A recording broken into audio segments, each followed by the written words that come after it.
کو مؤخر کر دیا، لیکن اس فیصلے کی کوئی باضابطہ وجہ نہیں بتائے گی۔ حکومت اور آئی ایم ایف کے درمیان بعض معاملات پر اتفاق رائے نہیں ہو سکا، خصوصاً عوام کو ریلیف دینے کے لیے مالی گنجائش پیدا کرنے اور وفاقی اخراجات کے لیے صوبائی وسائل کے استعمال کے حوالے سے اتفاق رائے نہیں ہو سکا۔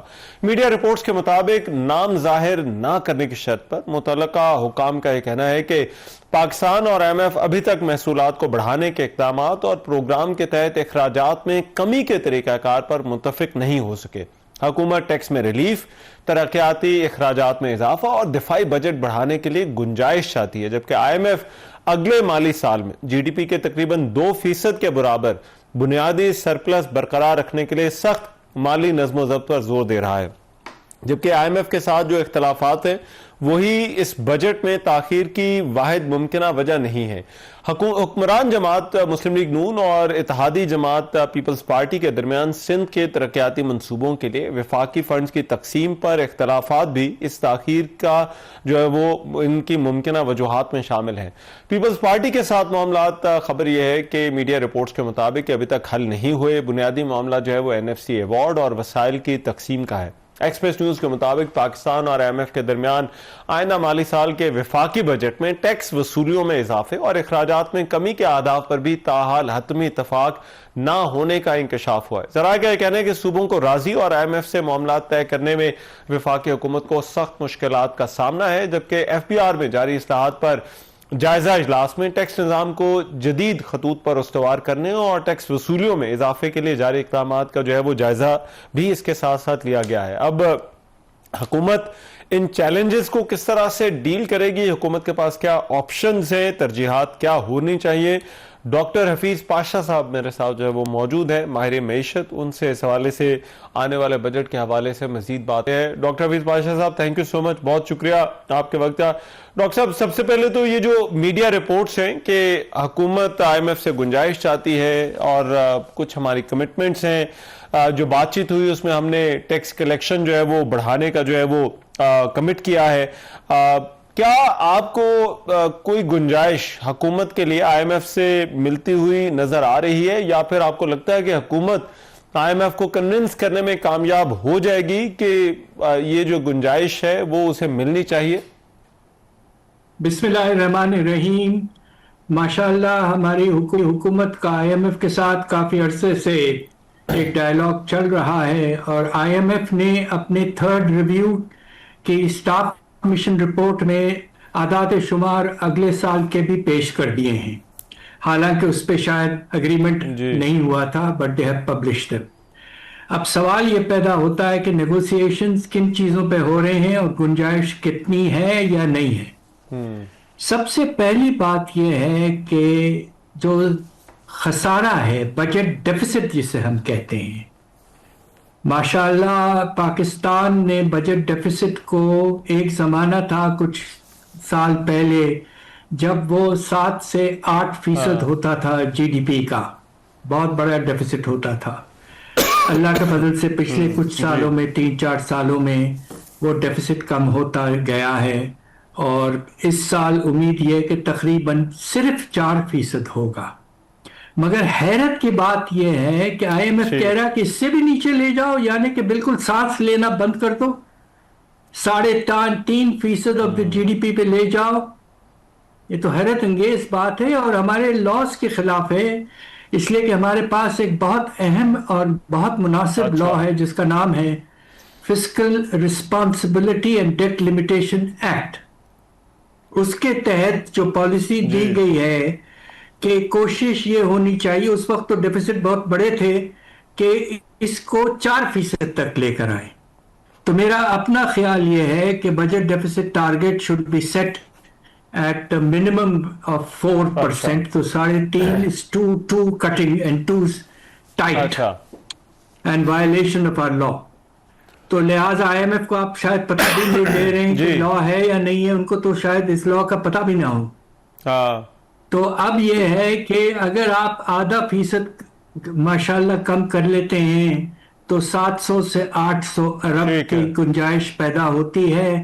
میری رائے یہ ہے کہ 400 ارب ڈیولپمنٹ پروگرام میں بڑھائیں، اس لیے کہ ڈیولپمنٹ پروگرام کو ہم نے بالکل سکویز کر دیا ہے، اور اس وقت سب سے ٹاپ پرائرٹی واٹر ریسورسز پہ ہونی چاہیے، اس لیے کہ Hindustan has violated the treaty and is doing things to stop the flow of water to Pakistan. لیکن اس میں ڈاکٹر صاحب جو اسی کانٹیکسٹ میں یہ کہا جاتا ہے کہ آئی ایم ایف کا ہم پر جو ہے وہ ٹرسٹ نہیں ہے، جو گنجائش نکل سکتی ہے عام طور پر اس طرح کی نیگوسیشنز میں وہ اسی وجہ سے نہیں نکلتی کیونکہ آئی ایم ایف جو کہے گا وہ ہمیں جو ہے وہ ماننا پڑے گا. آپ کو لگتا ہے کہ واقعی حکومت ابھی اس پوزیشن میں ہے کہ جہاں پر آئی ایم ایف کو کنونس کرنا حکومت کے لیے مشکل کام ہے؟ بات دراصل یہ ہے کہ ماشاءاللہ اس پروگرام میں تیسرا ریویو بھی کامیاب ہو گیا ہے. کچھ پروگرام ایسے تھے جو کہ پہلے ریویو میں پھنس جاتے تھے. ہماری پرفارمنس اس لحاظ سے بہت مناسب رہی ہے in terms of meeting the targets and the performance criteria. تو ہماری کریڈیبلٹی تو اس وقت ثابت ہو چکی ہے ایز اے کنٹری. ہم نے اچھا پرفارمنس دی ہے، اور اس وقت پوزیشن یہ ہے کہ ڈیفیسٹ بھی کم ہوا ہے بجٹ کا، تو بجٹ آنے والے وقت میں یہ اس کو 3.5% پہ لے جانا نامناسب ہے. 4 کم از کم رکھیں اور پانی کے ریسورسز پر انویسٹمنٹ کو تیزی سے بڑھائیں، ڈیولپمنٹ سپینڈنگ. ٹھیک ہے. اور ایک اور ڈیبیٹ ڈاکٹر صاحب جو اس بجٹ کے ساتھ جڑی ہے وہ صوبوں اور وفاق کے درمیان وسائل کی تقسیم کے حوالے سے. ابھی وہ ایسا لگتا ہے کچھ پیچھے چلی گئی ہے، لیکن آپ کے خیال میں جو ارینجمنٹ ہے چاہے وہ این ایف سی کے لیول پر ہو یا کسی ترمیم کے ذریعے صوبوں اور وفاق کے درمیان جو اس وقت ایک اکنامک ریلیشن شپ ہے، وسائل کی تقسیم ہے، کیا آپ کے خیال میں اس کو ری ارینج یا اس کا جائزہ لینے کی اس کی ضرورت ہے؟ بالکل نہیں ہے. بات دراصل یہ ہے کہ حکومت نے جو اسلام آباد میں ہیں انہوں نے بڑے سلیقے سے 2 چیزیں کر کے پروونسز کا شیئر بہت بری طرح سے کم کر چکے ہیں. سب سے پہلے سیلز ٹیکس جو شیئربل تھا اس میں سے پیٹرولیم کے جو پروڈکٹس پہ جو سیلز ٹیکس تھا اس کو نکال کر پیٹرولیم لیوی لگا دیا اور اس کی شیئرنگ 0 ہے.